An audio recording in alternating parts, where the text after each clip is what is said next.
제11호 태풍 흰남노가 계속해서 북상 중이며 어제 김포국제공항에서 출발하는 국내선 13편이 추가 결항이 됐습니다. 이미 결항한 비행 편수 104편을 더하면 흰남노로 인한 결항은 총 117편에 이른다고 합니다. 뿐만 아니라 흰남노로 입는 피해는 우리 한국만이 아닙니다. 한국보다 먼저 흰남노가 거쳐간 오키나와현에서는 피해가 계속되고 있다고 보도되고 있는데요.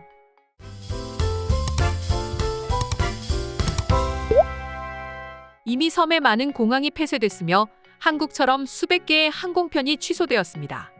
그리고 약 11만 명의 주민들이 대피 명령을 받았습니다. 하지만 태풍의 세기가 무지막지했다 보니 강한 바람에 쓰러져 머리를 다치는 남성이 있었고 가로수 및 도로 표지판 등이 쓰러지면서 교통 폐쇄를 포함한 피해가 계속해서 발생하고 있습니다. 일본 언론은 초당 최대 풍속이 40에서 60m에 달하는 강한 바람이 불면 움직이는 트럭이 굴러가거나 집이 무너질 수 있다고 보도하기도 했었죠. 그런데 여기서 한 가지 문제가 발생했습니다. 정부는 11만 명의 주민들에게 대피 명령을 내렸습니다. 하지만 실질적으로 대피할 수 있는 장소가 터무니없이 부족하고 시설 자체가 굉장히 노후하다는 발표가 있었습니다. 도쿄 대학의 메구로 교수는 지난 8월 31일 자연재해의 수가 증가하고 있지만 피난처가 부족하다. 때문에 우리는 집에서 할 수 있는 대피 요령을 반드시 알아야 한다라는 제목으로 글을 하나 게재했습니다.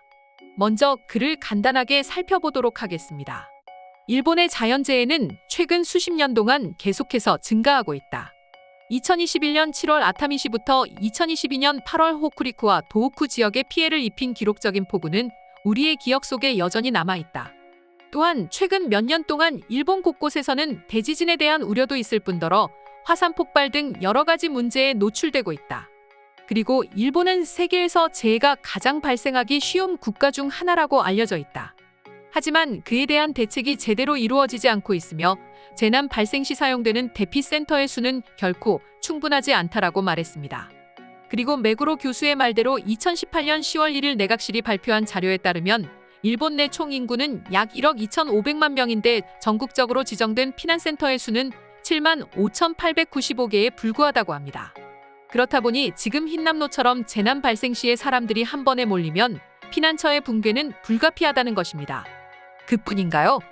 불과 얼마 전까지만 해도 피난처에서 벌어지는 각종 사건 사고로 인해 사람들은 안 그래도 재해 때문에 피해를 입어 마음이 아픈데 2차 피해까지 있어 슬픔을 감출 수 없었습니다.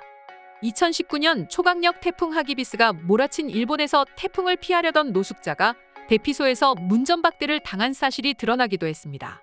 도쿄 다이토구는 하기비스가 수도권을 강타했을 무렵 구립 초등학교에 차려진 대피소에 피난하려던 노숙자 2명의 입소를 거절한 사건이 있습니다. 다이토구에 따르면 대피소를 관리하던 직원은 노숙자들이 대피소에 들어가려 하자 주소와 이름을 적을 것을 요구했는데 이에 노숙자들은 주소가 없다고 말하자 직원은 구민만을 대상으로 하고 있어서 그 이외의 사람은 받아들일 수 없다라고 해 일본 사회에 큰 파장을 불러일으켰습니다. 뿐만 아니라 태풍 피해로 대피한 시민들의 집을 피해 복구를 위해 나선 자위대가 집에 잠입해 금품을 훔쳐 달아나는 사건도 있었고 태풍 피해소에서 골판지 사용으로 인해 코로나와 추위에 그대로 노출되는 사건도 있었으며 태풍 이후 2차 피해에 노출까지 되었습니다. 때문에 수많은 일본 국민들로부터 정부 정책은 질타를 받기도 했었죠. 반면에 그런 일본과 달리 이번 한국의 대응은 외국인들에게 극찬을 받고 있는데요. 역대급 태풍 흰남노 상륙이 이제 서서히 임박하면서 기상 상황 및 대피 장소 등을 확인할 수 있는 앱과 온라인 실시간 채팅이 현재 주목받고 있습니다. 업계에 따르면 체코 기생 앱인 윈디를 통해 실시간 태풍의 위치와 이동 예상 경로를 확인할 수 있으며 앱 하단 시간 설정에 태풍이 상륙할 것으로 예상되는 6일 오전 9시로 두면 화면이 자동으로 변경되어 태풍의 이동 위치를 미리 파악할 수 있습니다. 뿐만 아니라 한국의 포털 사이트 네이버, 카카오 앱에서도 해당 경로를 실시간으로 확인할 수 있습니다. 또한 이러한 국내 앱을 통해서 태풍 경로와 기상특보만 알 수 있는 게 아닌 행동 요령 및 내 주변 정확한 대피소 위치까지 확인이 가능합니다. 나아가 태풍 이력과 시설물 피해, 그리고 도로 상황 등을 파악하기 위해서는 지도 앱을 활용하면 매우 편리합니다. 두 포털 사이트는 공통으로 CCTV 기능을 지원하고 있으며 실시간으로 카메라를 촬영한 도로와 터널, 시가지 현황을 볼 수 있습니다. 거기에 더해 태풍 및 침수 상황에서 각종 비상 상황에서 대피 정보를 알려주는 앱도 있습니다. 행정안전부의 안전정보 앱 안전디딤돌에서는 기상정보와 지진, 태풍 및 하천과 강우, 산사태 등 재난 상황에 따른 행동 요령과 대피소를 조회할 수 있습니다. 앱 내에서 대피소 조회를 누른 다음 지역을 설정하면 대피소와 임시주거시설, 응급의료센터, 병원, 약국 등의 위치를 쉽게 파악할 수 있습니다. 한국에서는 충분한 대피소 확보 및 태풍이 오기 전 안전 및 시설 점검을 도 차원에서 이미 마쳤고 대비를 하고 있는 중이죠. 또한 이미 한국인들의 시민의식은 두말할 것 없이 뛰어나므로 일본인들은 2차 피해 걱정이 없어 부럽다는 반응을 보이고 있습니다. 심지어 일본인들 사이에서는 현재 자신들의 피해는 이미 지나간 피해고 한국이라도 잘 견뎌냈으면 좋겠다 싶은 심정으로 SNS에 글을 올리고 있습니다.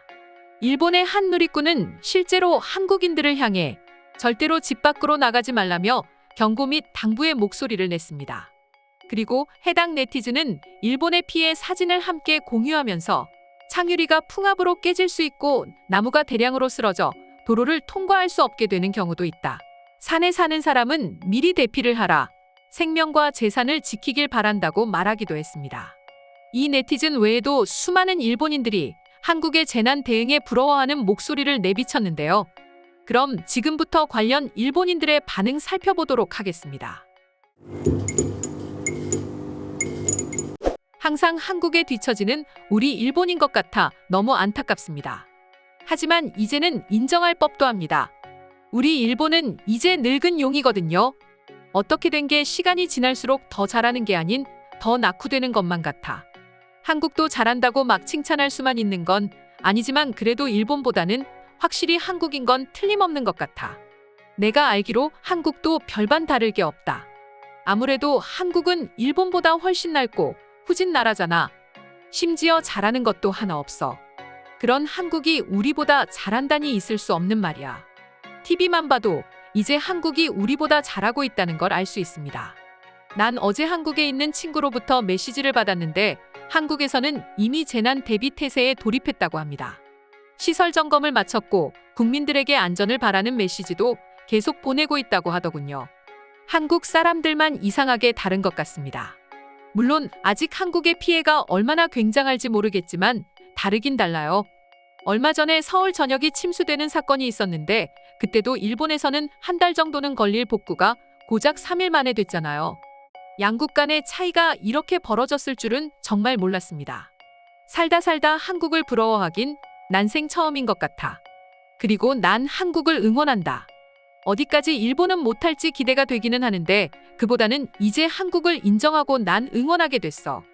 한국은 저렇게 이미 디지털 시스템을 활용해서 세계적인 인정을 받고 있다.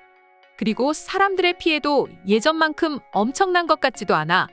일본만 다르다 정말. 난 가장 놀라운 게 한국의 문자 메시지 안내 시스템이야. 일본은 아무것도 모른다. 뉴스만 볼 뿐이야. 그런데 한국은 실시간으로 알려주잖아. 오늘의 영상은 이것으로 마칠 텐데 영상이 유익하셨다면 구독과 좋아요, 알림 설정 한 번씩 부탁드리겠습니다. 다음 영상으로 찾아오겠습니다. 감사합니다.